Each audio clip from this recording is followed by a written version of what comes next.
Minasan, konnichiwa. Lanjut lagi bersama Kak Bias di video keempat untuk pertemuan minggu ini. Semangat! Ayo, semoga teman-teman masih bisa bertahan ya dengan materi-materi di minggu. Oke, saya akan share screen lagi.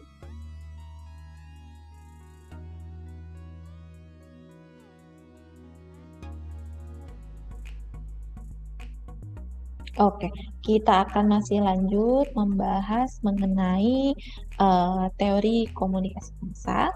Kita sudah membahas 2 teori ya.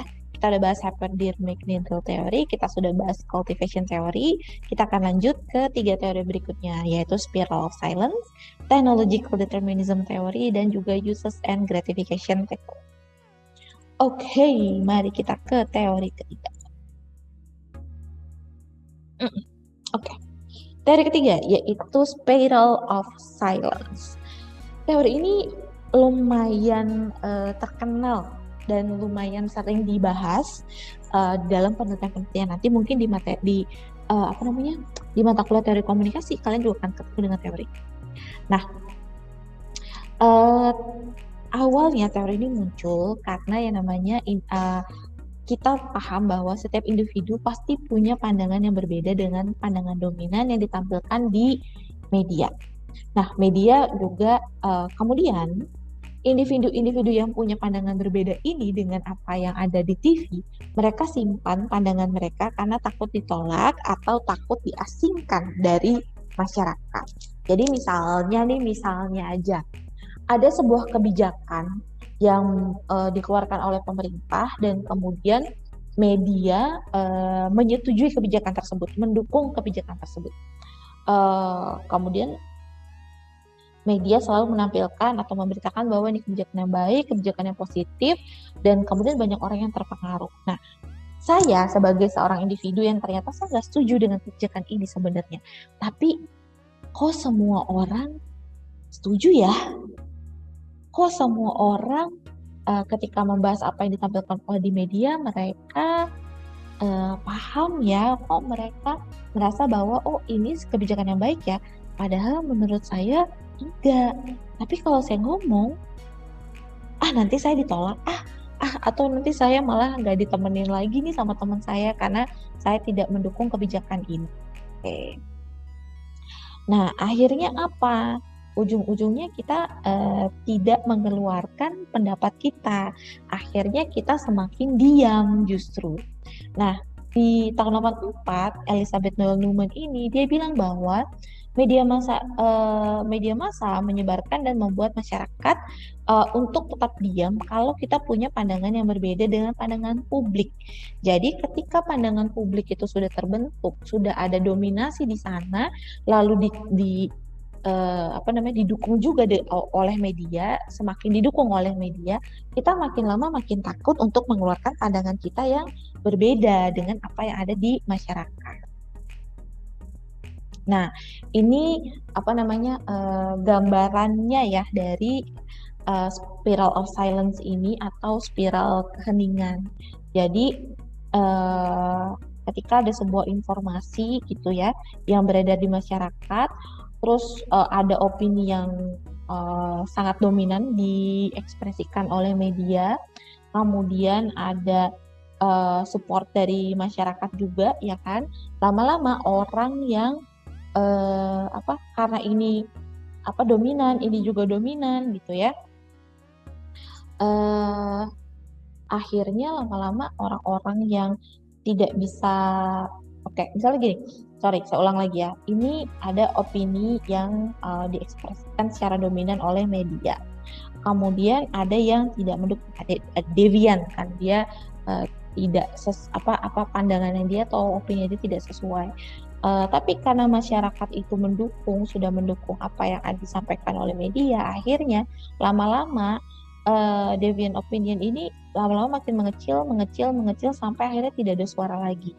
Orang tidak mau lagi mengutarakan opini yang tidak sesuai dengan apa yang ada di publik. Akhirnya mereka akhirnya iya udah deh gue ikutan setuju, mau gimana lagi. Oke, contoh misalnya ada kelompok orang atau masyarakat yang terekspos berita yang sama dari media terkait RUU Santet. Misalnya dulu ada tuh RUU Santet. Nah, mayoritas misalnya mereka nggak setuju dengan RUU itu karena nggak bisa diukur gitu, nggak bisa tahu emang benar ada yang namanya santet. Ngebuktiinnya gimana gitu kan sulit ya. Sementara anggota kelompok yang lain mereka memilih untuk yang nggak setuju karena misalnya nih dari 10 orang ketika diomongin tentang RUU Santet mereka ngomong oh ya itu apa nggak mungkin lah segala macam, tapi saya nih sebenarnya gue setuju karena gue pernah lihat misalnya, tapi kok yang lain nggak ini ya. Terus pas gue cek di media untuk mencari sebuah kebenaran, misalnya semua media juga bilang bahwa santet itu apa tidak nyata dan lain sebagainya. Terus ketika saya ditanya gimana bias menurut lo, ya either saya diam atau ya udah gue setuju aja deh. Itu terjadi dan ini terjadi sebenarnya tidak hanya di media massa ya, tapi dalam kelompok kecil itu juga bisa kejadian hal seperti itu. Nah, prosesnya seperti apa sih? Nah, biasanya nih misalnya ada audiens-audiens yang misalnya mereka ingin diterima di masyarakat, daripada dikonfrontasi ya udahlah gitu kan, gue diem aja gitu. Kalau tanya opini ya udah setuju aja, atau misalnya oh I don't have opinion gitu ya.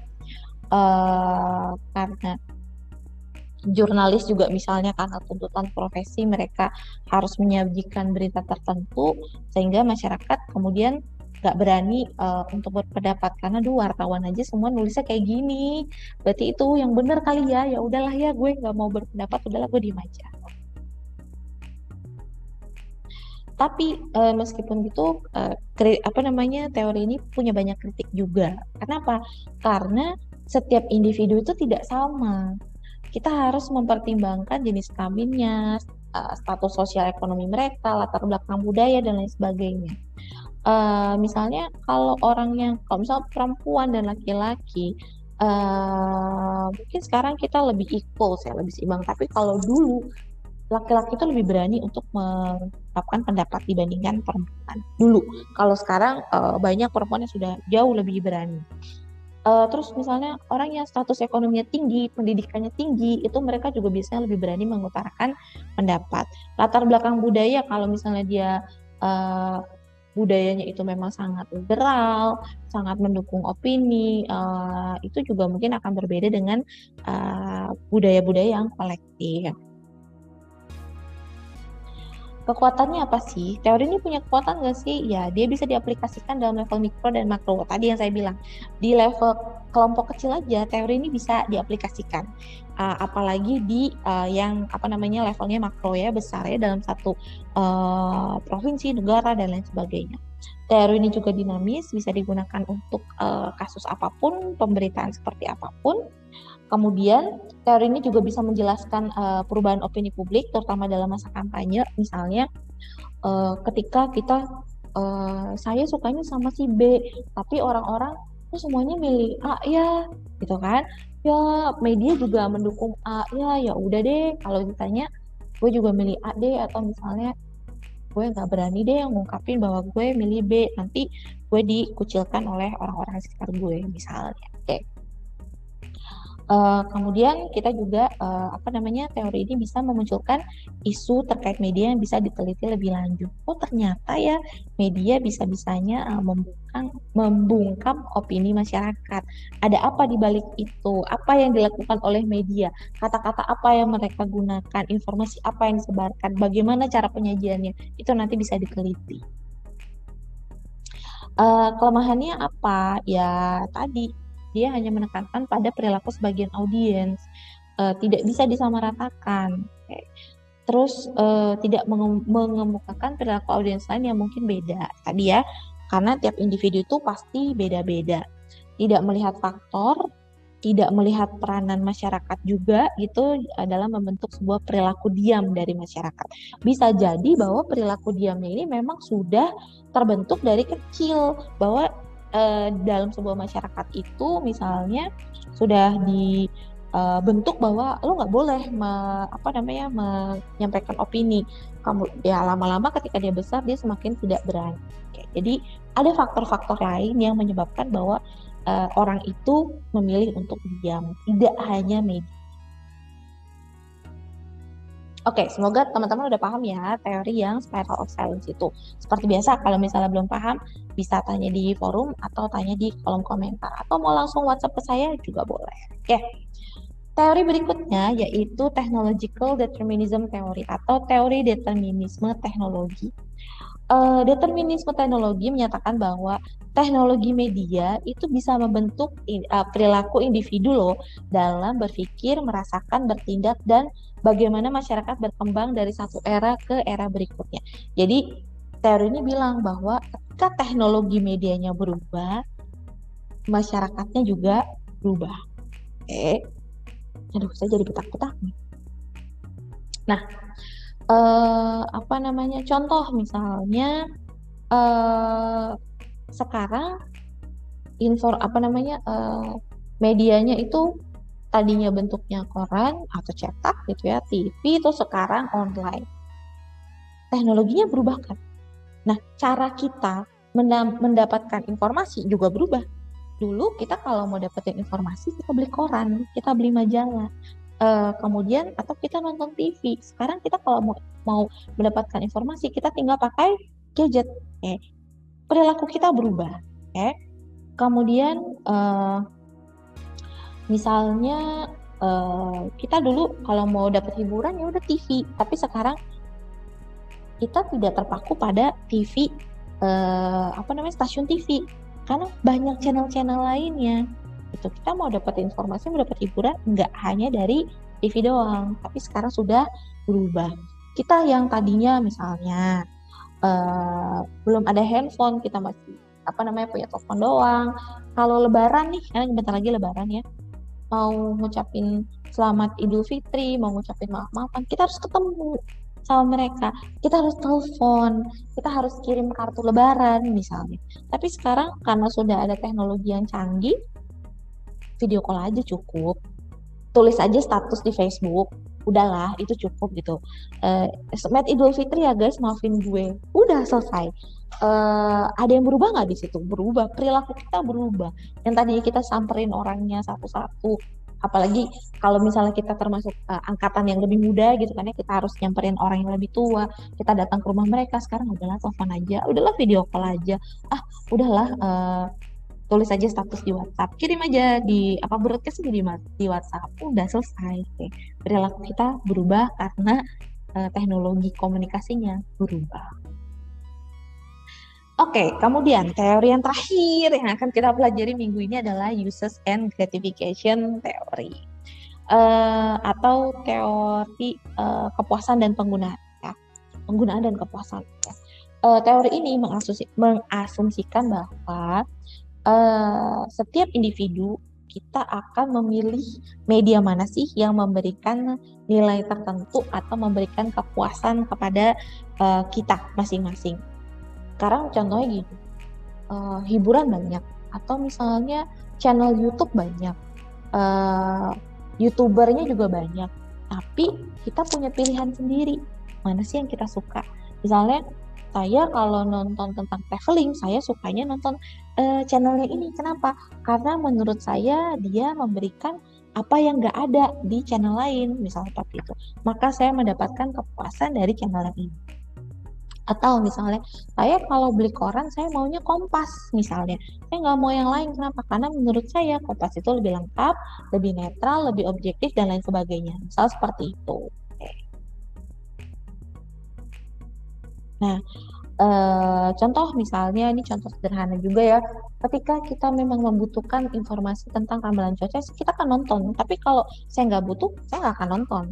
Ketika kita ingin tahu tentang dunia bisnis, saham, dan lain sebagainya, ya saya akan beli atau saya akan mencari informasi dari channel-channel atau media-media yang memang ngomongin tentang saham dan lain sebagainya. Tapi kalau saya nggak suka, saya nggak akan nonton gitu. Tidak ada paksaan untuk itu.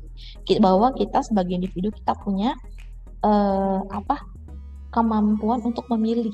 Kita punya kebebasan untuk memilih. Nah, lalu kira-kira menurut teman-teman apa yang terjadi ketika tidak ada satupun media yang memberikan kepuasan yang dia butuhkan. Oh nih nggak ada yang bagus nih film, nggak ada yang bagus nih channel nih sekarang gitu. Atau misalnya, aduh gue nggak cocok nih dengan berita apa dengan stasiun TV apapun atau dengan media berita apapun. Kira-kira apa yang akan terjadi? Nah, ini nggak usah. Ini nanti teman-teman bahas aja di dalam forum ya. Silakan teman-teman coba jawab apa sih yang terjadi ketika media yang ada saat ini tidak bisa memberikan kita kepuasan atau nilai lebih. Oke. Nah, untuk yang ini tidak perlu dikerjakan ya. Nanti kita akan langsung bahas aja di minggu depan. Oke, terima kasih buat teman-teman yang sudah menonton. Karena materinya banyak, mungkin tanpa saya sadari saya ngomongnya agak cepat ya. Kalau memang perlu diulang, silakan diulang lagi, nonton videonya. Semoga penjelasan saya sudah dimengerti dan mudah untuk dipahami. Seperti biasa, kalau ada pertanyaan, silakan taruh di kolom komentar atau taruh di dalam forum. Mau WhatsApp saya juga langsung bisa. Teman-teman kan punya nomor saya. Oke. Sekali lagi terima kasih untuk yang sudah menonton. Sehat selalu, jaga selalu protokol kesehatan ya. Kita ketemu lagi minggu depan. Dadah.